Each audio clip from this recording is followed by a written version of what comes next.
श्वास में बसा लो। जब अपवित्र शरीर हो तो शाम्ब सदाशिव जपो, जब पवित्र शरीर हो तो भगवान शिव का मंत्र जपो। बस जितना जप करोगे उतने नजदीक पहुंचते चले जाओगे। शिव तो हृदय में ही बैठे हैं, शिव तो हृदय में ही बैठे, पर 3 गुणों का पर्दा लगा के बैठे हैं, सत्वगुण, रजोगुण, तमोगुण। तीनों पर्दा हटाओ तो शिव का साक्षात्कार हो जाएगा। और जब शिव का साक्षात्कार करोगे तो जीव बचेगा नहीं, शिवोहम। अनुभव क्या होगा? शिवोहम। जीव नहीं बचता, फिर शिव का साक्षात्कार करते ही वो शिव स्वरूप हो जाता है। जानत तुम्हें तुम्हें हो जाए। हाँ, तो इसलिए नाम जप करो और मंत्र जप करो, और गंदे आचरण न होने पावे, क्योंकि परम पवित्र भगवान शिव की प्राप्ति के लिए हमें जो परहेज है वो सही रखना चाहिए। कभी पराई माता बहनों की तरफ गंदी दृष्टि नहीं, पराये धन की तरफ दृष्टि नहीं, किसी का अमंगल अहित नहीं, और नाम मंत्र जप करो, देखो शिव भगवान के नजदीक पहुंचते चले जाओगे। जी। हर्षित सोनी जी गाजियाबाद से। राधा राधा। महाराज जी आपके चरणों में कोटि कोटि प्रणाम। महाराज जी, श्री रामकृष्ण परमहंस देव जी कहते हैं कि ईश्वर प्राप्ति के लिए व्याकुलता होना बहुत जरूरी है। जिस प्रकार हम तौलिया निचोड़ते हैं उसी प्रकार हमारा हृदय भी ईश्वर प्राप्ति के लिए निचोड़ना चाहिए। महाराज जी, हृदय में ऐसी व्याकुलता का एक अंश भी कैसे जागृत हो? नाम जप, नाम जप। नाम जपत आई सब सोई, देव सुबुद्धि कृपा करि मोहि, पोई सुगुन माला रचो। पहले नाम जप जो है वो हमारे पापों को नष्ट करेगा, फिर नाम जप हमारे संबंधों से मोह को मिटाएगा। जो अज्ञान का संबंध शरीर से है, शरीर संबंधियों से है, सबकी ममता ताग बटोरी, मम पद मन ही बांध बर डोरी। सब संबंधों को जो मोह से बंधे हुए हैं उनसे मोह छोड़कर भगवान के चरणों में प्रेम हो जाए। व्याकुलता कब होती है? जैसे आपसे प्यार है तो आप हमसे मिल नहीं रहे तो हमको व्याकुलता होगी, रोना आएगा।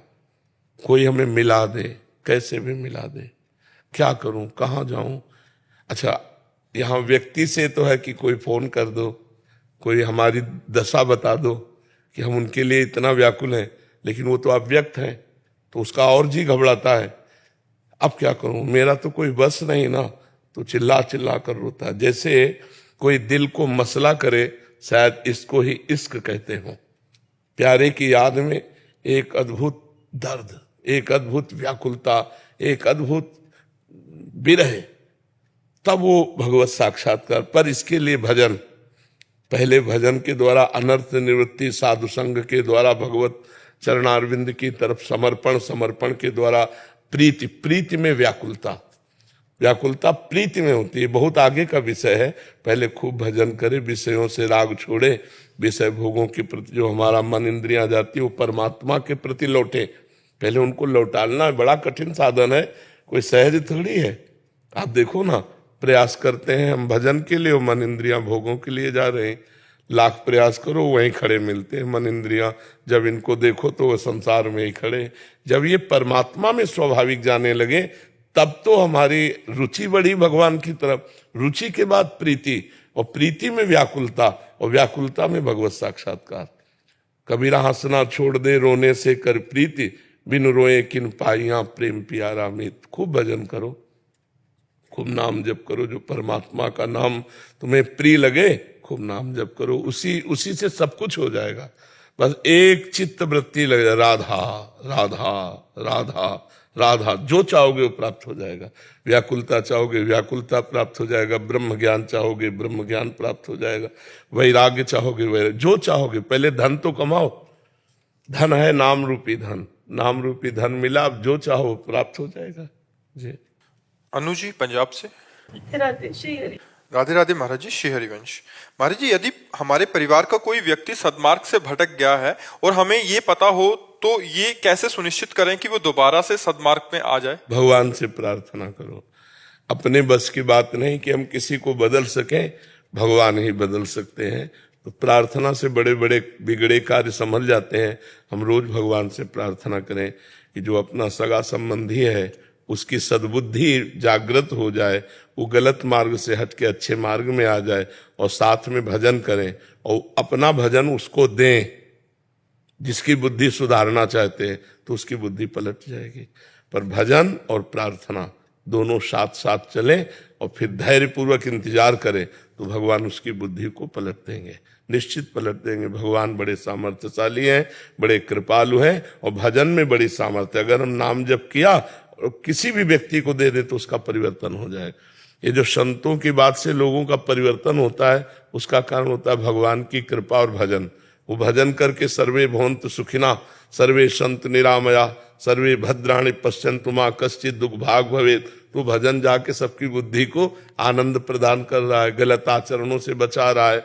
और भगवान से प्रार्थना कि हमारे विश्व के जन इनकी बुद्धि पवित्र हो, कुमार्ग से बचें, सब आनंद को प्राप्त हो, क्योंकि कुमार्गगामी कभी आनंद को प्राप्त नहीं हो सकता।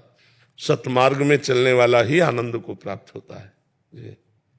नवीन वर्मा जी उत्तराखंड से। महाराज जी आपके चरणों में कोटि कोटि प्रणाम।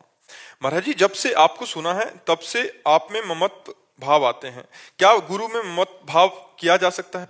हाँ, भगवान कपिल देव जी कहते हैं जो आसक्ति संसार के संबंधियों में है वो नरक का द्वार है, वही आसक्ति यदि गुरुदेव भगवान में या संत में हो जाए तो मोक्ष का खुला हुआ द्वार है।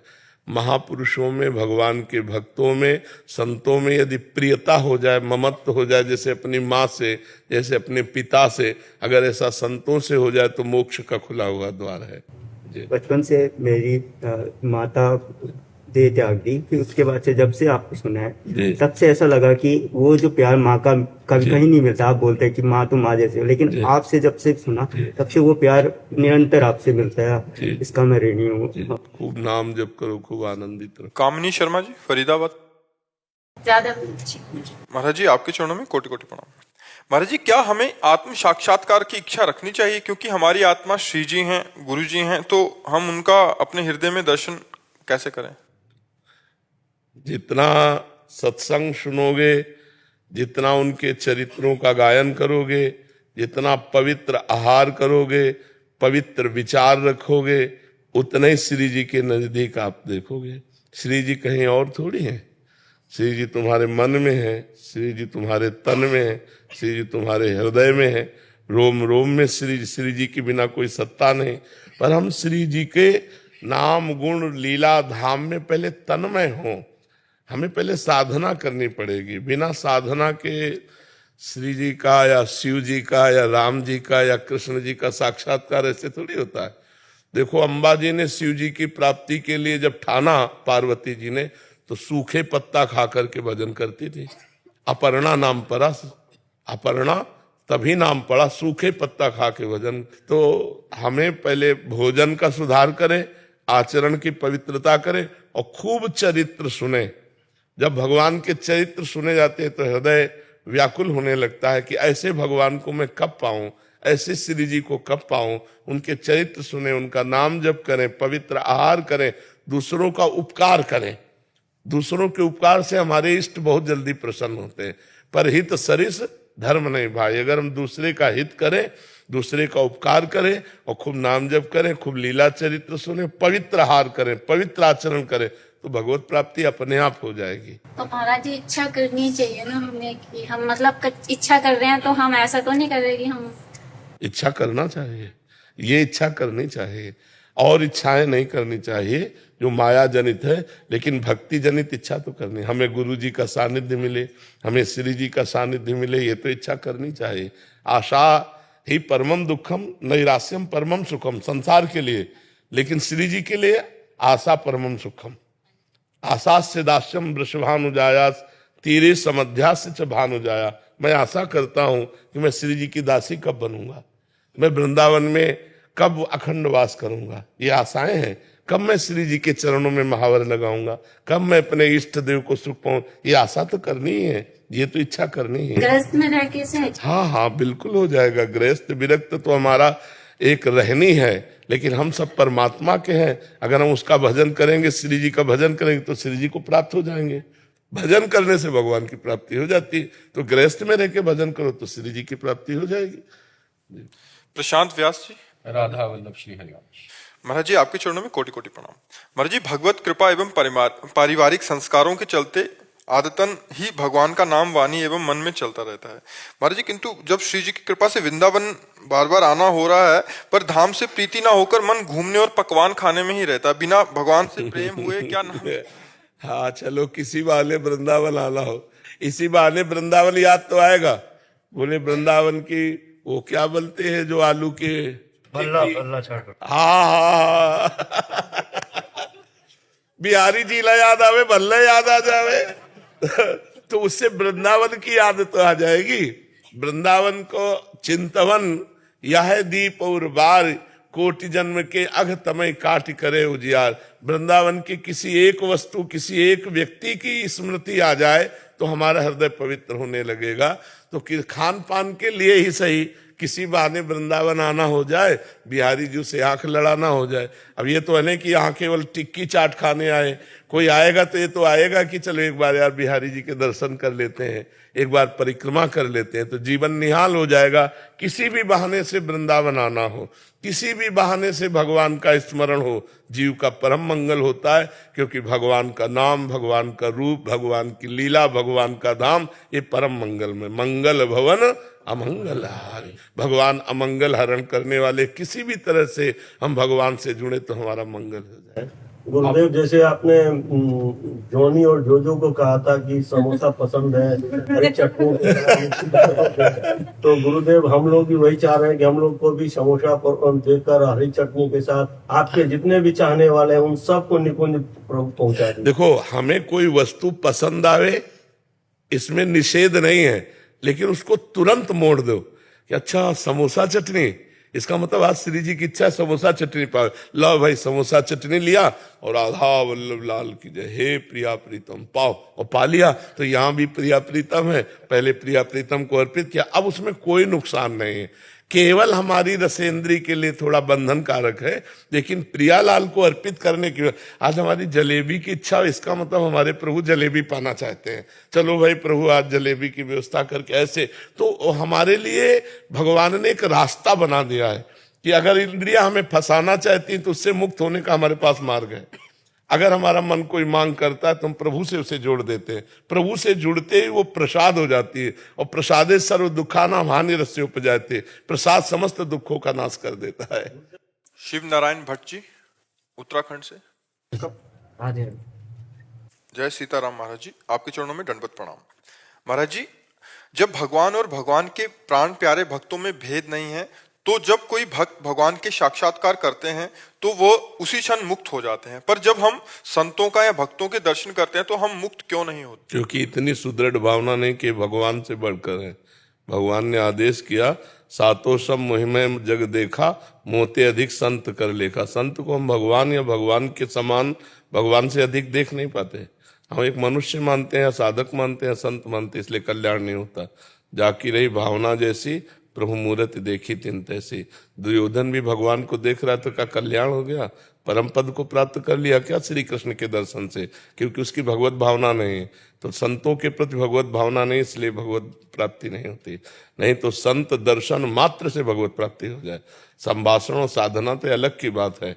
जाने संत अनंत समाना, भगवान का साक्षात प्रेम वपु लिए हुए संत जन डोलते हैं, उनके प्रति भगवत भाव होती है। जैसे गुरु के प्रति ब्रह्म भाव थोड़ी होता है, किसी का बिरले का होता है। नहीं, क्या साक्षात्कार करना है? साक्षात परब्रह्म परमात्मा हमारे सामने गुरुदेव के रूप में विराजमान है। गुरु ब्रह्मा गुरु विष्णु गुरुदेव महेश्वरा गुरु साक्षात परब्रह्म, इस लोग गा लेते हैं, लेकिन संत या गुरुदेव में परब्रह्म भाव देख पाते हैं क्या? इसीलिए भगवत साक्षात्कार का जो अनुभव है वो संत दर्शन से नहीं होता। समझ पाए किसका प्रश्न था? समझ पा रहे हो कि नहीं? हाँ जी। अरे जी, भजन में ये स्थिति कब आती है कि ये संसार शरीर से आसक्ति हट जाए? जब गाढ़ भजन होने लगता है, कोई अन्य चिंतन नहीं। पहली बात है शरणागति होनी चाहिए। शरणागति में जब बुद्धि संसार के किसी भी व्यक्ति वस्तु स्थान में अपनापन न करके एकमात्र श्री भगवान में समर्पित, तो उसे कहते शरणागति। तन से मन से वचन से भगवान में, भगवान के सिवा हमारा कोई नहीं, तब वो शरणागत होता है। और जब भगवान में गाढ़ अपनापन हो जाता है और मन बुद्धि चित्त अहंकार पूरा भगवान में तन्मय हो जाता है, तब ये स्थिति आती। बिसरी देह तपहि मनु लागा। शरीर की शुद्ध भूल गई और भगवान में स्थिति हो गई। पहले संसारिक संबंधों को त्यागे, संसारिक भोगों को त्यागे, संसारिक भावनाओं को त्यागे, गुरुदेव की कृपा प्रसाद से और भजन में तन्मय हो। तन्मयाहा, जब भगवान में तन्मय है, कभी रुदन कर रहा है, कभी हंस रहा है, कभी नाच रहा है, कभी गा रहा है, कभी समाधिस्थ बैठा हुआ है, तब वो देश शुद्धि का विस्मरण होता है। 2-4 माला घुमा लेने से थोड़ी होता है। हाँ जी। निधि मिश्रा जी प्रयागराज से। राधा वल्लभ श्री हरिवंश महाराज जी, आपके चरणों में कोटि कोटि प्रणाम। महाराज जी, साधना मार्ग में गुरु जब तक इस जगत में है तब तक तो साधक का योगक्षेम कर। फिर गुरु मंत्र है। गुरु जी के अंतर ध्यान होने के बाद गुरु जी का स्वरूप गुरु मंत्र है। आप देखो गुरु मंत्र में प्यार करके गुरु मंत्र को निरंतर जपिए। कोई भी प्रश्न आपका ऐसा नहीं होगा जिसका उत्तर आपके हृदय में ना आ जाए। गुरु जी, गुरु मंत्र नहीं लिया था तो फिर गुरु किस बात के? नहीं, जैसे आपने बोला था मान लिया, तो फिर ऐसे मान लेने से कोई ब्याह हो जाएगा? मान लेने से तो तभी होगा ना जब उनकी बात मानो। तो गुरु तो बात क्या मानोगी? जब गुरु जी ने नाम दिया, मंत्र दिया, तभी तो बात है। और क्या बात है? और तो सब बात बेकार। जो गुरु जी ने नाम दिया, मंत्र दिया, उसी से तो सारी बात है। नहीं, और किस बात की बात है? और क्या बात है? ऐसे चलना, लेकिन जाना कहाँ है? ये बात तो गुरु मंत्र से पता चलेगी ना। हमारा इष्ट कौन है, हमारा आराध्य देव कौन है, उसका नाम क्या है, उसका मंत्र क्या है, उसका रहस्य क्या है, यही तो गुरु से जाना जाता है। केवल बातें बनाने से थोड़ी गुरु हो जाता है। मतलब केवल प्रवचन सुनने से थोड़ी गुरु हो जाता है। प्रवचन तो उस मार्ग का पूर्ण वर्णन कर रहे हैं, लेकिन हमें जाना कहाँ है, हम किससे प्यार करें? वो गुरु जी नाम देंगे, वो मंत्र देंगे, उपासना देंगे। बिना मंत्र उपासना गुरु किस बात का संबंध? समझ पा रहे हैं आप? केशव सेविका देवीदासी जी। महाराज जी, आपका भी प्रश्न ऐसा है कि ये कह रहे हैं कि जब गुरुदेव इस धरती पे नहीं रहे तो महाराज जी उस समय की जो दर्द है, वो जो एक मतलब आंतरिक जो साधक का मन खराब होता है, तो उसको। मन खराब नहीं होता, मन व्यथित होता है। खराब होना और व्यथित होने में अंतर है। मन खराब होता है काम में, क्रोध में, लोभ में, मोह में, मद में, मत्सर में। गुरु के अंतर ध्यान होने पर व्याकुलता होती है और व्याकुलता में तन्मयता होती है। जो गुरु अंतर ध्यान हुए थे वही अंतर ध्यान होकर प्रकाशित हो जाते हैं हृदय में। हर समय गुरु माइंड में बैठे रहते हैं, हर समय गुरु हृदय में विराजमान रहते हैं। बाहर जब थे तो बाहर से हमें जो कृपा प्राप्त हो रही थी उससे ज्यादा कृपा प्राप्त होती है अंतर में। गुरु जब अंतर्धान हो गए और उनके विकल होकर हम रोते हैं उन्हीं के लिए, हृदय में हमारे पीड़ा है, तो उस समय गुरुदेव हमारे हृदय में रहते हैं। अखंड मंडलाकारम व्याप्तमेन चराचरम तत्पदम दर्शतमेन तस्मै श्री गुरुवे नमः। जिधर दृष्टि डाले अपना गुरुदेव दिखाई देता है, क्योंकि अखंड मंडलाकारम व्याप्तमेन चराचरम। गुरुदेव अंतर ध्यान हो गए, बाहर से अंदर आकर प्रकाशित हो गए। अंतर क्या पड़ा? कोई अंतर नहीं पड़ा। वो शिष्य जीवन भर अपने गुरुदेव के कृपा प्रसाद से भगवदानंद का अनुभव करते, अंत में गुरुदेव स्वरूप होकर लीन हो जाता है। रवि प्रकाश चौधरी जी नागपुर से। राधे राधे आदरणीय महाराज जी, आपके चरणों में जय श्री कृष्ण।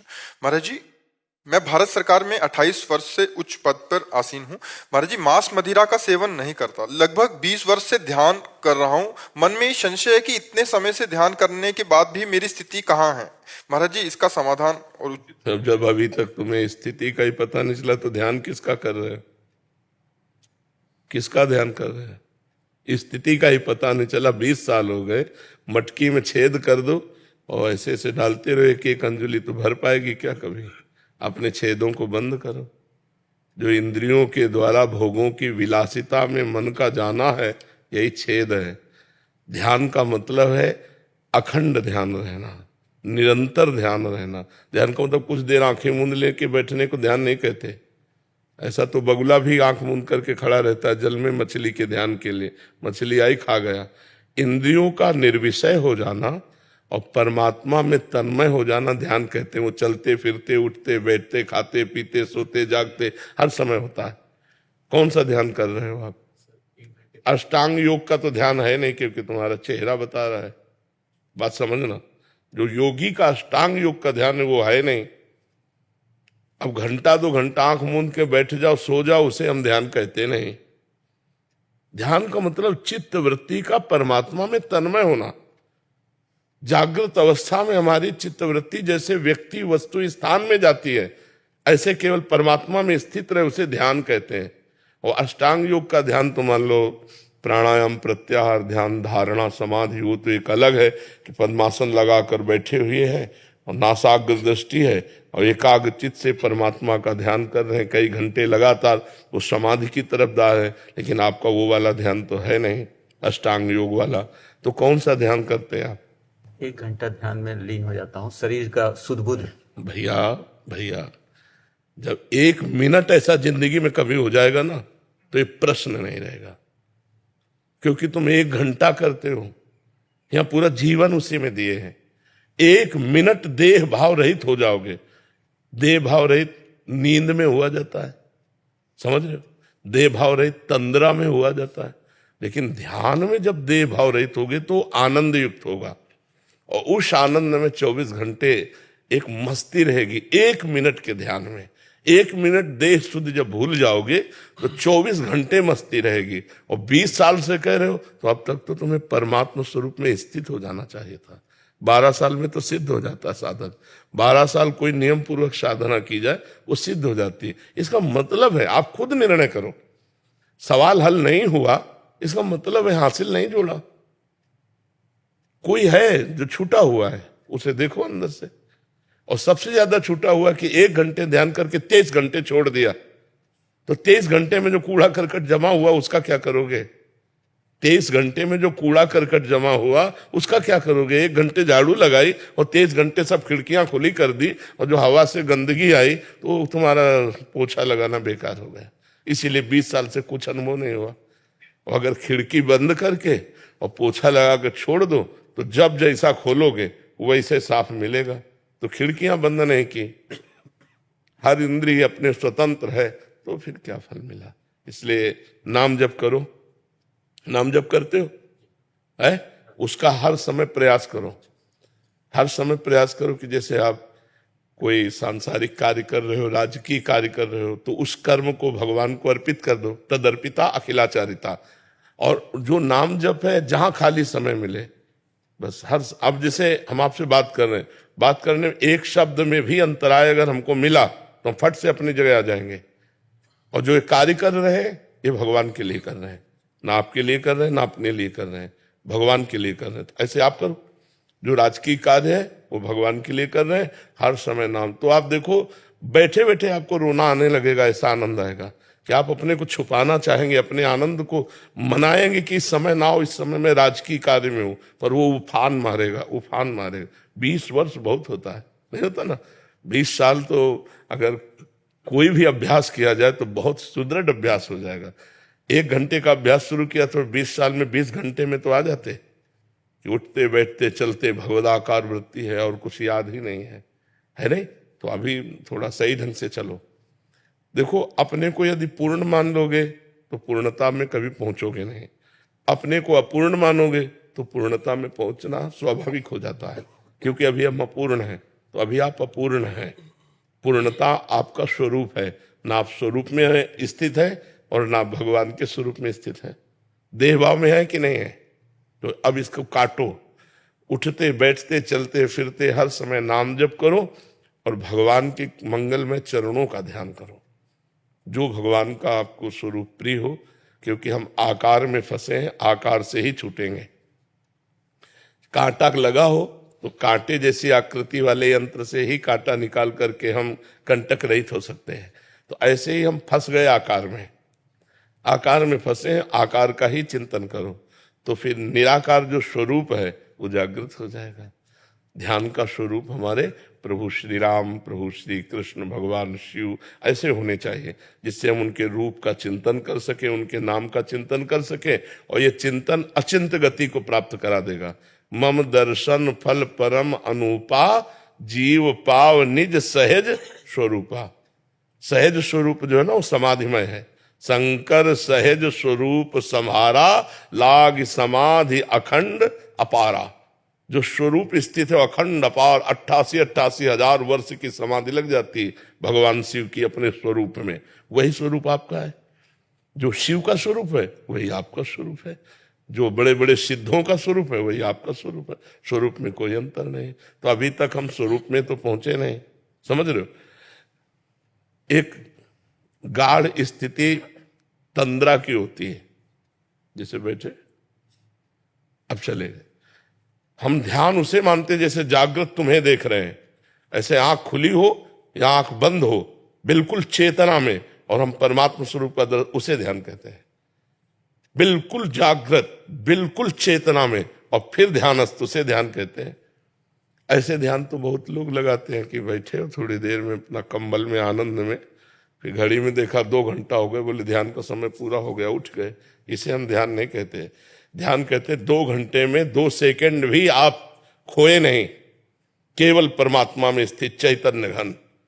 तो ऐसी ध्यान वृत्ति करके दे। हम लोग जो है ना, इसी ध्यान के लिए कभी सर्दी में जीवन में स्वेटर नहीं पहना, कभी कंबल नहीं ओढ़ा, खुले बदन सर्दी में कि कहीं हमें तंद्रा ना आ जाए, और फिर ध्यान।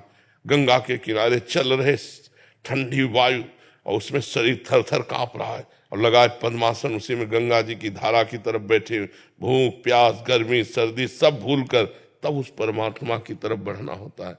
आप तो एक पदाधिकारी हैं, आप ऐश्वर्य आराम भी भोग रहे हैं और ध्यान में सिद्ध भी हो जाए, ऐसा कैसे हो सकता है?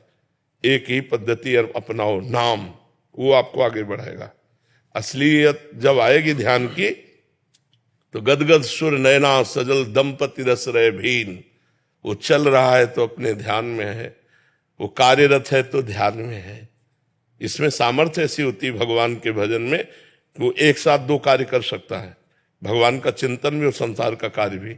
नहीं, अर्जुन को भगवान ने आदेश किया, मामुनिस्मर युद्ध च, मेरा स्मरण करते हुए युद्ध कर, तो युद्ध जैसा खतरनाक काम हो, भगवान का भजन एक साथ कैसे हो सकता है? लेकिन हो सकता है, तभी भगवान ने आदेश किया, मामुनिस्मर युद्ध च, मेरा स्मरण करते हुए युद्ध करो।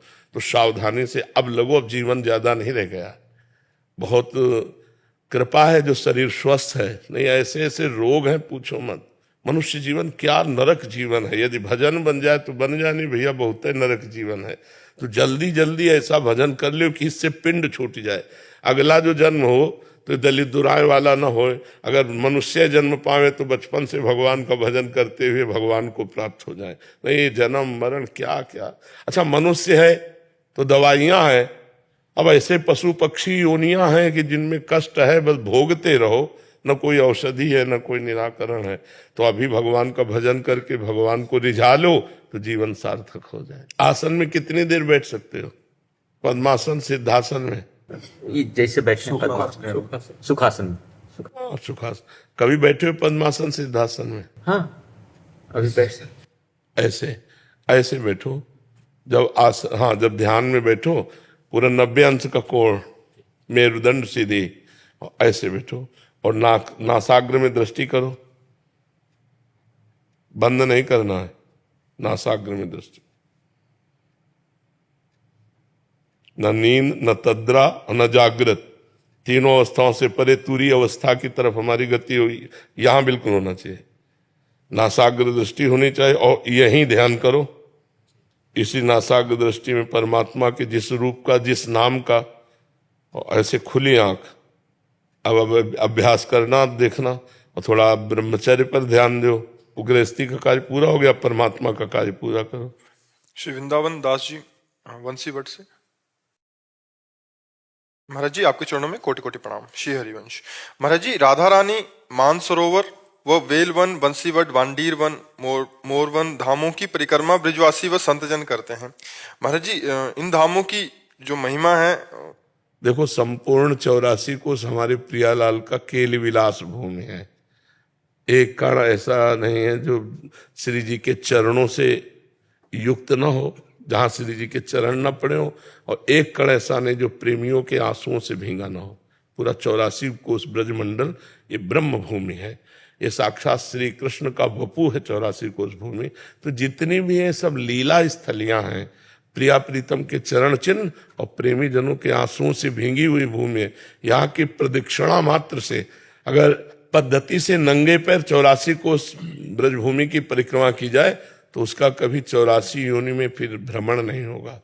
84 कोष भूमि के परिक्रमा मात्र से वो 84 लाख योनियों से, लेकिन गाड़ी में बैठ के नहीं, जूता पहन के नहीं, नंगे पैर और नियमानुसार। अपने दाहिनी तरफ लघुशंका सोच नहीं, मौन व्रत धारण करते हुए, नाम जप करते हुए, भगवद आश्रित होती है, निरपराध वृत्ति से यदि एक परिक्रमा हो जाए 84 कोस की, तो 84 लाख योनियों से बच जाएगा, उसे जाना नहीं पड़ेगा। हमारी प्रिया प्रीतम की केल भूमि है संपूर्ण 84 कोश भूमि। कोई न कोई लीला हमारे युगल सरकार किए हैं, वो उसी से सब परम पावन भूमि है जी। आरती जी मध्य प्रदेश से। राधे राधे। राधे राधे महाराज जी। महाराज जी, आजीवन ब्रह्मचर्य का पालन करने व श्री जी का निरंतर नाम जप करने से श्री जी की प्राप्ति हो जाएगी। महाराज जी, नौकरी के दौरान सभी प्रकार के लोगों के संपर्क, बातचीत करना, साथ आना जाना, स्पर्श होना होता है। महाराज जी, क्या इससे भजन पर प्रभाव पड़ता है? क्या हम पुलिस में हैं? नहीं पड़ेगा। हम अपने भजन मार्ग में यदि दृढ़ है तो कोई हमें छुए, हमें प्रभाव, हम छुएंगे तो प्रभाव पड़ जाएगा। जैसे हम किस भाव से छू रहे हैं तो प्रभाव, हमें कोई दुनिया छुए कोई फर्क नहीं पड़ता है। मान लो स्टेशन में जा रहे हैं या हम कहीं जा रहे हैं तो छू तो जाए, ऐसा कोई थोड़ी कि मान लो हम अलग बैठे हैं यहाँ तुम छूते ही नहीं, कहीं ना कहीं छू ही जाते हैं, तो उससे भजन पे प्रभाव नहीं। हम किस भाव से छुएंगे बस इस पर पड़ेगा। आपको छुएंगे तो बचाने के लिए छुएंगे, आपका मंगल करने के लिए, आपका कल्याण करने के लिए, आपको बुरा करने के लिए नहीं। काम भाव से नहीं छुएंगे, गंदी भाव वासना से नहीं छुएंगे, तो बाहर हमें कोई छुए उससे कोई फर्क नहीं पड़ता है।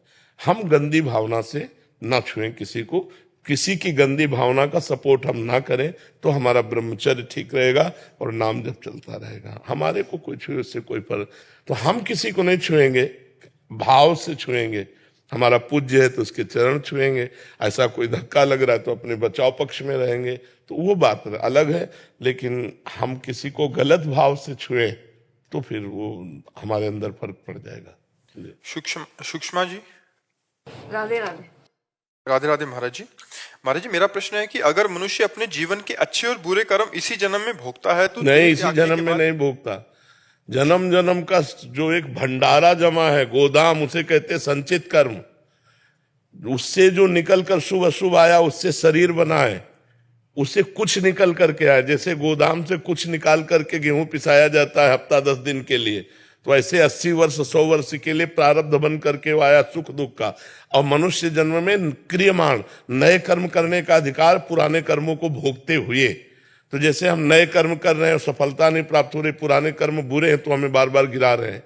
जैसे हमारा नया कर्म कोई ज्यादा उत्थान वाला नहीं, लेकिन हमारा काम बनते चले जा रहे हैं, उसमें हमारे पूर्व पुण्य काम कर रहे हैं, तो पूर्व के पुण्य और पाप जनित फल को भोगते हुए नया कर्म जो हम कर रहे हैं उसका फल भोगना पड़ेगा अगले जन्म में। ये पुरानी खेती है, अब जो हम फसल बो रहे हैं हमको आगे, ऐसा नहीं है अगर कि अभी का अभी भोगना होता तो बचपन से बाबा जी किडनी क्यों फेल होती? कौन सा कर्म हमारा पाप का बन गया जिससे हमारी किडनी फेल हुई? तो पूर्व का हमारा पाप कर्म है, जो हमारे माँ के गर्भ में ही ये रोग था। माँ को था पॉलिसिस्ट किडनी और उसी से वंशानुगत हमारे आया, ये पूर्व कर्म का था। ऐसा संयोग बना, ऐसी माँ मिली, माँ रोगी युक्त थी तो इस शरीर का रोग, फिर 35 वर्ष की अवस्था में वो जागृत हुआ। इस जन्म का तो नहीं है ना। देखो इस जन्म में देखा जाता है बहुत अच्छा आदमी चलता है, बहुत धर्म से चलता है, दूसरों को कष्ट नहीं देता, लेकिन वो बड़ी समस्या में फंसा रहता है। क्यों? क्योंकि पूर्व का पाप उसको घेरता है आकर के। कई ऐसे देखे गए खूब पाप कर रहे हैं, मनमानी आचरण कर रहे हैं, लेकिन बहुत अच्छा जीवन जी रहे हैं, क्योंकि पूर्व का पुण्य उसका सहयोग कर रहा है। अब जब ये वर्तमान का पाप और पूर्व का पाप मिलेगा तब वो नष्ट हो जाएगा। ऐसे ही वर्तमान का भजन और पूर्व का पुण्य जब मिलेगा तो चमक उठेगा वो। तो हमें चाहिए कि अब जो नया कर्म है वो बहुत सोच समझ के करें, गलत ना होने पाए, पाप कर्म ना होने पाए, पीछे के कर्मों को भोग ले, तो हमारा अगला जीवन जो होगा वो बड़ा आनंदमय होगा। हम केवल इसी जन्म के किए कर्मों को नहीं भोग रहे, पूर्व जन्म के कर्मों को भोग रहे हैं। इस जन्म का जो हमारा कर्म विधान है वो हमें आगे भोगने को मिलेगा। किसका प्रश्न था जी, आप समझ पा रहे हैं? चेतन जी नेपाल से। राधा वल्लभ सिंह जी। महाराज जी, आपके चरणों में कोटि कोटि प्रणाम। महाराज जी, एक एकांतिक में आपने बताया था कि भक्त नरसिंह मेहता जी को अपने जीवन काल में 52 बार हरि दर्शन हुए। महाराज जी, इसका क्या तात्पर्य? मेरे प्रभु, क्या एक बार भगवत दर्शन साक्षात्कार होने के बाद भगवान को बार फिर दोस्त हो जाते हैं, जब बुलाओ तब आ जाएंगे, जब बुलाओ तब आ जाएंगे। जैसे हम आपके सुमिरन में मगन, अब कोई समस्या आई तो हे गोविंद, आ गए गोविंद, देखो ये समस्या हमारी, अब आप संभालो हमारे मतलब। भगवान वो संभाले, फिर भजन में लगे, फिर कोई समस्या, हे गोविंद, फिर गोविंद आ गए। तो उसमें थोड़ी कि भगवत साक्षात्कार के बाद दोबारा फिर तो दोस्त हो जाते हैं भगवान, जब बुलाओ तब आ गए, जब देखो तब वो सामने खड़े मुस्कुराते हैं, समझ रहे ना। उसका मतलब ये नहीं कि एक बार भगवत साक्षात्कार हो गया तो 52 बार की जरूरत क्या थी, नहीं 52 बार नहीं, 5200 बार जरूरत होगी तो आना पड़ेगा उनको। हमारे दोस्त हैं, हमारे प्रीतम है, हमारे प्राण जीवन धन है, जब पुकारेंगे तब वो आ जाएंगे। समझ पा रहे हैं आप? लीला चिंतन और महर्षि भगवत साक्षात्कार दर्शन अलग अलग बात है। लीला चिंतन में जब भक्त उन्हीं के साथ रहता है, हाँ ये अलग चीज है। लीला चिंतन में तो हर पल रहता है, और जब पुकारता है तो साक्षात आते हैं। लीला चिंतन में तो भावना में रहता है, और ये भावना नहीं होती है, साक्षात होता है, जैसे हम आप हैं ऐसे होता है। अब नरसिंह मेहता जी के बेटे का ब्याह था, तो जब ब्याह तय होने लगा तो नरसिंह मेहता जी ने ठाकुर जी से कहा, हमारे पास समय नहीं है, आप ही को ब्याह करना होगा। तो ठाकुर जी ने हाँ कहा। तो जिस दिन ब्याह था उस दिन ठाकुर जी आए, बोले केवल तुम समधी बन जाओ, समधी तो हो ही, तुम वहां चल के केवल समधी का कार्य करना, शेष हम पीछे से सब संभाल लेंगे। हमारे पास समय नहीं। नरसिंह मेहता जी का लड़का है और नरसिंह मेहता जी कहे हमारे पास समय नहीं, आप सब अपना संभालो, हम तो यहीं रहेंगे, यहीं कीर्तन करेंगे। ऐसा अब बेटी का भात भरना है, पूरा चिट्ठा रख दिया ठाकुर जी के सामने, आप संभालो, अगर आप लिखवा के भेजा है तो आप ही पूरा। ऐसा भात भरा गया कि गाया जाता है, उनके चरित्र को गाया जाता है। तो भगवान से इतना प्रेम हो गया कि हर समस्या का समाधान भगवान। वो कभी चिंतित नहीं हुए, इतना बड़ा चिट्ठा आया भगवान सामने रख दिया। तो क्योंकि आप द्वारिकाधीश शहंशाह है, आप भरिए जा करके। आप तो चले गए थे अपने संत मंडली के साथ, और द्वारिका से गाड़ियां लद के आई थी। तो भगवान पर भरोसा, भगवान से अपनापन, भगवान की एक नहीं कितनी घटनाएं। जिस संतों ने वो हुंडी भेजी थी द्वारिका, तो सावल सावन करके हुंडी, तभी तो कहा 52 बार भगवत साक्षात्कार, 52 बार भगवान प्रकट हुए। जी महाराज जी, राधा वल्लभ श्री हरिवंश। महाराज जी, इस जीव से आपकी आज्ञा का उल्लंघन कई बार हुआ है गुरुदेव। मैं अपनी हस्तमैथुन की क्रिया को नहीं छोड़ पा रहा, दिन में कई बार हो जाता है, पूरा शरीर कंपन करता है। यार ऐसा बहुत गलत है यार, कैसे हम समझा। दिन में कई बार करोगे, जानते हो, एक मन 40 किलो अन्न, पूरा भोज्य पदार्थ पेय सहित, तब वो एक संतान उत्पन्न करने के योग्य वीर बनता है। 40 किलो खान पान पेय सब मिला करके वो जब हमारे शरीर से पचता है, तब एक बार संतान उत्पन्न करने के योग्य वीर बनता है। आप उसे हस्तमैथुन के द्वारा दिन में कई बार निकाले तो मरोगे नहीं, और क्या होगा। जी, पूरा शरीर कंपन जैसे रोग शिकार। अभी शरीर कंपन, दिमाग डिप्रेशन, कमर में दर्द, टांगों में दर्द, कुछ अच्छा ना लगना, भोजन ना अच्छा, किसी काम में रुचि ना होना, ये सब लक्षण शुरू हो जाएंगे, जीवन बेकार हो जाएगा। पूरी शक्ति खो चुका हूँ। और हस्तमैथुन का ऐसा अभ्यास बन जाएगा कि आप ना करना चाहते हैं तो सोते सोते हो जाएगा। बहुत गलत आदत है, अब इसको छोड़ना तो आपको ही पड़ेगा भैया।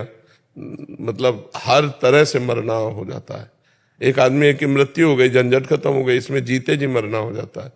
निरुत्साहित रहना, विचित्र प्रकार की चिंतन वृत्ति खराब हो जाना, शरीर को बिल्कुल ऐसे ही अस्वस्थ अवस्था में महसूस करना, किसी से मिलने की बात ना, मतलब हर तरह निराशा ही निराशा। उत्साह संपन्न होने के लिए ब्रह्मचर्य की आवश्यकता है। यार ऐसा ना करो। कई बार दिन में करते हो? 5-6।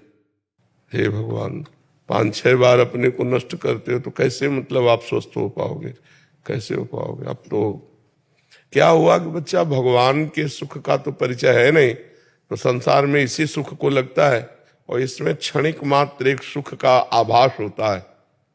उसी सुखाभास को बार बार करने की इच्छा होती, क्योंकि आनंद तो मिला नहीं भगवान का, तो जीव से ये गलती होती रहती है। अब ऐसे अगर नाम जप करो, थोड़ा पवित्र आचरण, पवित्र भोजन और सत्संग सुनो, और कसम खाओ, नियम पूर्वक उसका निर्वाह करो, तो भले हो सकता है। नहीं तो महाराज जी कह रहे हैं पशु जैसा जीवन हो गया, तंबाकू, गुटखा, भांग, सिगरेट ये भी साथ में लेते। आओ, बेकार जीवन हो गया। अभी आप निराश मत होइए, आप नए बच्चे हो, आप छोड़ सकते हो, ठीक है। क्यों? एक बार आप बहुत बोल तो रहे, हम कह तो रहे, माइक से बोले या कैसे बोले? अरे सामने बोल रहे कि कसम खा के आज के बाद हस्तमैथुन नहीं करेंगे। कभी नहीं करते। हाँ, और जो नशा करते हो उसे छोड़ो, तब तो तुम्हारी बुद्धि शुद्ध होगी। नाम जप करो और ये याद रखो कि हम कसम खाया है वृंदावन में। धरती देख रहे थे आर्मी की, तो उसने कहा कि मतलब हाइट नहीं थी, तो कहे कि ऐसा करो तो हो जाए। उसी चक्कर में बहुत ज्यादा करने लगे थे। यार ऐसा सिखाया जाता है बच्चे जो थे वो गांव के यार कहीं ब्रह्मचर्य का नाश करने से किसी की लंबाई बढ़ती है, ये सब बुद्धि भ्रष्ट करने वाली बातें। ठीक है, आज से संकल्प पूर्वक इसका त्याग कर दो। स्वयमेव जो हो तो उसकी कोई बात नहीं, अपनी तरफ से कोई क्रिया मत करना, आज से ही ले लो। ठीक है, आज से तुम्हारा एक ही व्रत है, ब्रह्मचर्य व्रत, इसको संभालो। जब ब्याह हो जाए तो भगवान जैसे चलावे वैसे चलना, अभी पवित्र भाव से चलो और नशा कोई मत करना, तो राधा राधा रटो। ठीक है, राधा राधा से। दिलबाग सिंह जी, राधे राधे। महाराज जी आपके चरणों में कोटि कोटि प्रणाम। महाराज जी मैं एक सिंगर हूँ। महाराज जी मेरा प्रश्न है कि आजकल के इस तेज जीवन में जहाँ बहुत कंपटीशन है, एक दूसरे से आगे बढ़ने की चाहत है, अगर कोई दूसरा आगे बढ़े तो उससे जलन होनी भी स्वाभाविक है, जबकि हमें पता है कि समय से पहले और भाग्य से ज्यादा किसी को नहीं। जलन क्यों होनी चाहिए? हमें खुशी होनी चाहिए। अगर आपका भाई आगे बढ़ रहा है हो तो आपको खुशी होगी ना, तो उसे दूसरा क्यों मानते हो? उसे दूसरा नहीं मानना है। भगवान ने उसको योग्यता दी, वो आगे बढ़ रहा है, कभी हमको भी योग्यता देंगे भगवान तो हम भी आगे बढ़ेंगे। जलन होना ठीक नहीं है। जलन से द्वेष होगा और द्वेष से पाप बन जाएगा। पाप की प्रवृत्ति द्वेष से बढ़ जाती है, और द्वेष का नाम इसी का है कि हम मत सरता, मेरे साथ चलने वाला मेरे से आगे निकल रहा है, बस इसी का नाम ईर्ष्या, इसी का नाम द्वेष है। इसको मिटा देना चाहिए। अगर हमारा पुत्र हमसे आगे निकल जाए तो हमें खुशी होगी ना कि चलो अच्छा हुआ, तो हम ऐसे भाव करते हैं। उदार चरिता नाम वसुधैव कुटुंबकम, पूरा विश्व मेरा भाई है। अगर एक भाई मेरा आगे निकला जा रहा है तो हम आशीर्वाद देते हैं, आगे बढ़ो, सुख प्राप्त करो। कभी भगवान हमको भी अवसर देंगे तो हम भी आगे बढ़ जाएंगे। ईर्ष्या करना उचित नहीं, जलन करना उचित नहीं, इससे तो फिर अपना पतन हो जाएगा, अपना उत्साह क्षीण हो जाएगा, अपने हृदय की जलन अपने को डाउन कर देगी। ऐसा नहीं करना, अपने को उत्साह बढ़ाना है, अपने को अभ्यास बढ़ाना है, अपने को गायन शैली ऐसी बनानी है जो उससे भी उच्च कोटि की हो जाए। तो इसके लिए मैं उसका भी आशीर्वाद चाहिए, तो हम उसको भी नमन करें और प्रभु को नमन करें कि वाहे गुरु ऐसी हम पर कृपा करें कि हमारी आवाज ऐसी हो कि सबको प्रियता बढ़े, सबको सुख मिले और सब हमारी आवाज को पसंद करें। ये तो उसकी देन होगी। दूसरों को जलन हो हमसे तो अपने को क्या लेना देना? हमको किसी के प्रति जलन नहीं होनी चाहिए। और अगर हमसे कोई जलन करता है तो वाहे गुरु हमारे साथ, एक बाल भी नहीं उखाड़ सकता कोई। अगर हमारी मृत्यु जिस क्षण है उस क्षण होनी ही है, और जिस क्षण नहीं होनी तो पूरा विश्व लग जाए तो नहीं मार सकता। दोनों किडनी 20 साल से फेल है, क्या मार सकी क्या? और जिस दिन मरना होगा तो हर व्यवस्था में चट मर जाएंगे। हमारी चेष्टा नहीं होगी कि आप दुखी हो। आप अपनी सोच से दुखी हो तो उससे हम क्या कर सकते हैं? आप अपनी सोच नहीं सुधार पा रहे हैं, आप उससे जल रहे हैं तो आपको दंड मिल रहा है, आप भोगो उस बात को। लेकिन हम अपनी तरफ से किसी के प्रति जलन नहीं रखेंगे, कोई ऐसा आचरण नहीं करेंगे जिससे वो पता है आदमी जलता है हमसे तो उसके सामने बहुत नम्र रहेंगे, उसको जलाएंगे नहीं हम, उसके सामने बहुत दैन्य रहेंगे। इससे परमात्मा की कृपा होगी। संसार में कोई ऐसा नहीं है जिससे जलन ना होती हो। तो हमको चाहिए कि हमारी चेष्टा किसी को दुख देने वाली ना हो। अगर कोई अपने स्वभाव से दुखी हो रहा तो भोगे, ये उसके विचार का दंड है। उसने गलत विचार किया तो जल रहा है। हम किसी के प्रति जले नहीं और हमारी कोई चेष्टा किसी को जलाने वाली हो नहीं। फिर वो अपने आप जले तो जलता रहे, वो भोगता रहे। जो जैसे विचार करता है उसको उसी प्रकार का पुरस्कार या दंड मिलता है। अच्छे विचार करेगा तो आनंदित हो गया, यार भाई बहुत अच्छा गाते हैं, बहुत आनंद। और दूसरा जल रहा है, क्यों अच्छा गाते हैं? अब उसका विचार गलत तो जलेगा तो है ही है, उसको दंड तो मिलेगा ही उसके विचार का। तो हमको आनंदित होना चाहिए और निर्भय रहना चाहिए, कभी डरना नहीं चाहिए और कभी किसी के भय के कारण झुकना नहीं चाहिए। क्योंकि अविनाशी हूं, परमात्मा का अंश हूं, गलत करूंगा नहीं, लेकिन तू गलत करेगा तो तेरे को भयभीत होना पड़ेगा। बस ऐसे स्वभाव में रहना चाहिए। कभी कुछ आप ऐसे अकेले घूमो, कहीं कोई आपको छूने वाला नहीं। और जिस दिन विधान है तो उस दिन आप 10-20 गार्ड लगा लो, तो भी आपके थप्पड़ पड़ जाएगा। विधान है तो वो होके रहेगा, और नहीं है तो अकेले घूमो, कुछ नहीं होने वाला है, पक्का सुन। तो हमको भगवान के विधान पर राजी रहना चाहिए कि अगर साहब का विधान है तो हम चाहे लाखों व्यवस्था कर लें, वो विधान होगा। अगर साहब का विधान नहीं है तो चाहे लाखों विरोधियों कुछ नहीं कर सकते। एकदम मस्त रहना चाहिए। किसी के गिराने से तुम गिर नहीं सकते और किसी के मिटाने से तुम मिट नहीं सकते। साहब का विधान केवल देखो, प्रभु का विधान देखो और आनंदित रहो। चौड़ी छाती करके घूमो, कोई नहीं छू सकता। मालिक का विधान, हम देखो बचपन से भगवान के सहारे हैं, बचपन से 13 वर्ष की अवस्था, कभी कोई दोस्त नहीं बनाया भगवान के सिवा। तो उनका चमत्कार देखा है, हर जगह उनकी रक्षा व्यवस्था देखी है, हर जगह उनका प्यार दुलार देखा है। तो उन्हीं के भरोसे रहो, किसी व्यक्ति के भरोसे नहीं। किसी व्यक्ति की अंगरक्षा से आप सुरक्षित नहीं है, भगवान की सुरक्षा से आप सुरक्षित है। और जब भगवान विधान कर देगा इस शरीर को कि ऐसे जाना है, तो फिर वैसे ही जाना होगा। हिरण्यकश्यप ने कितने वरदान मांगे थे, कोई ऐसा नहीं क्षेत्र छोड़ा था जो मांगा ना हो। मतलब वो एक तरह से अमर था।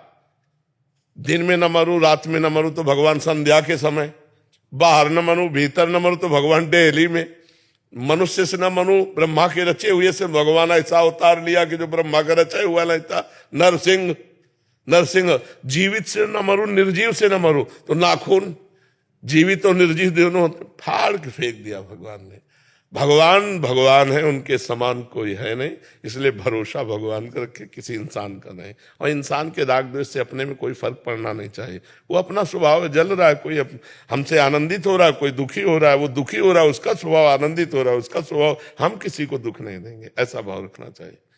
महाराज जी, यही आजकल महाराज जी बहुत सारे जने आपको सुनते हैं जो ऑफिस आदि में जाते हैं, तो कोई अभी कल आया, वो प्रमोशन लेके आगे निकल गया, उस परिस्थिति में कैसे समझ? हाँ, तो आपके पुण्य और उसके पुण्य में अंतर है ना।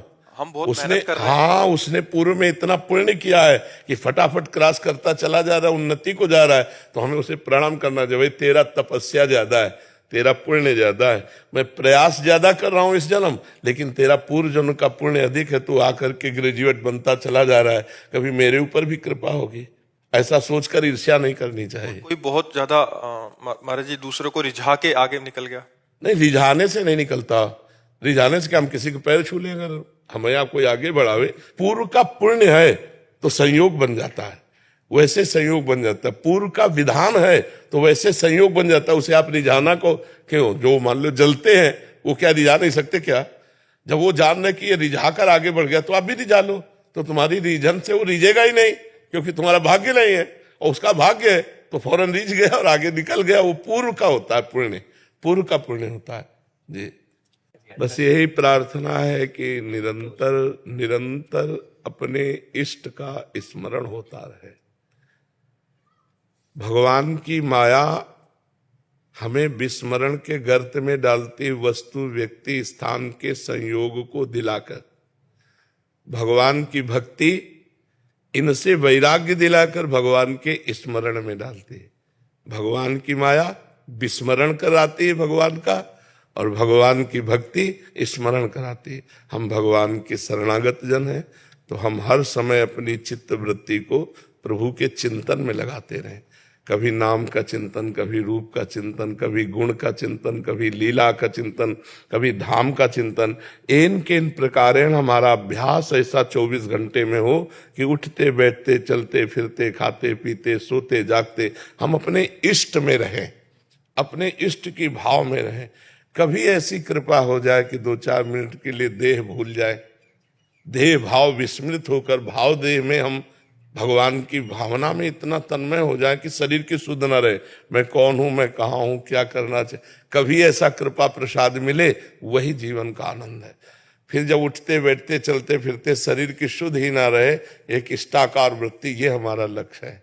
लक्ष्य हमारा बाहरी व्यवहार नहीं है, व्यवहार शून्य होकर परमात्मा में हर समय स्थित रहना है। वो चाहे क्रियारत हो या क्रिया निवृत्त हो, दोनों स्थिति में भगवत चिंतन परायण रहना है। हमारे वचनामृत थे, हमारे स्वामी भगवान जो बोले थे ना, वो उसने लिख लिया था हमारे संतों ने, उनकी परावाणी है। बहुत मिलती जुलती बात रहती है आपकी और हमारे स्वामी भगवान की। हम पढ़ते हैं और आपकी बात भी सुनते हैं, तो बहुत मिलती जुलती रहती है। इन्हीं सब महापुरुषों से भगवत कृपा से ही संतों ने तब लिख लिया था, जो बोले थे वचन वो लिख पे, वो जो उस जमाने में तो ये नहीं था उपकरण, तो लिख लेते थे। और वो खुद उन्होंने लिखी है शिक्षा पत्री उनके आश्रितों के लिए। बहुत कृपा, बहुत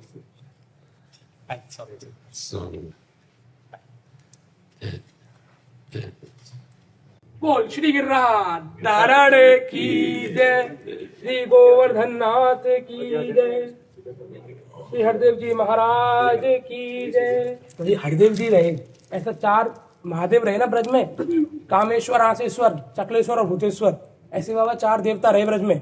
4 देव, केशव देव, हरदेव, गोविंद देव और मदन मोहन जी बाबा। तो बाबा औरंगजेब ने जब ये 7 चोटी हरदेव जी की, तो जब 5 चोटी तोड़वा देंगे बाकी, तो दीपक जलते हरदेव जी पे, तो बड़ा वो लगता कि वहां से पहले बरसानो दिखो कर, तो हमारे बड़े बूढ़े बतावे कि बरसानो दिखो कर तो वहां। तो भैया ने बाबा 2 चोटी को निर्माण हरदेव जी पे कराए हुए। वो शिखर जो तोड़े गए औरंगजेब ने, उसका कलंक जो था 400 साल पुराना, वो मिटा दिया है आपके आशीर्वाद से। हम लोग जून के महीना में आपसे मुलाकात करके आए, तो आपने वही टाइम आशीर्वाद दियो कि बन जाएगी, सब चिंता मत करो, और आपके आशीर्वाद से बाबा 50 साल तक आप पे अखंड दीपक जलेगो, ऊपर बढ़िया बत्ती की सबने व्यवस्था करके नहीं, ऑटोमेटिक सब काम है वो, हमें सब तेल भरेगो अपने आप। अब वो बत्ती जल रही है बाबा, पूरी सर्दी चली, अब चल रही है। गोवर्धन पूजा बार इतना बाबा को वहाँ जगह स्थापना करी बत्ती की, 1.25 इंच की बत्ती लग रही है वहाँ में, और जैसे फूल झड़ जाए बाबा, इतनी बत्ती ऊपर आ जाए। अच्छा, अपने आप बाबा अखंड जोत जला दी है, जो औरंगजेब ने जब बुझाई गई, अब वो जीवन में कभी नहीं बुझेगी। औरंगजेब ब्रज में पधारो कहा, तो वहां ने कहा कि 2 चंद्रमा कैसे दिख रहे हैं, तो 2 चंद्रमा कैसे दिख रहे हैं कि एक तो हरदेव जी की ज्योति जल रही है, गोविंद देव जी जल रही, तो दीपक की ज्योति चंद्रमा की ज्योति एक समान दिखी, तो बात पसंद नहीं आई बाबा, वो वहां ने वो तोड़वा दिए। सब लोगों ने मिलके काम किया।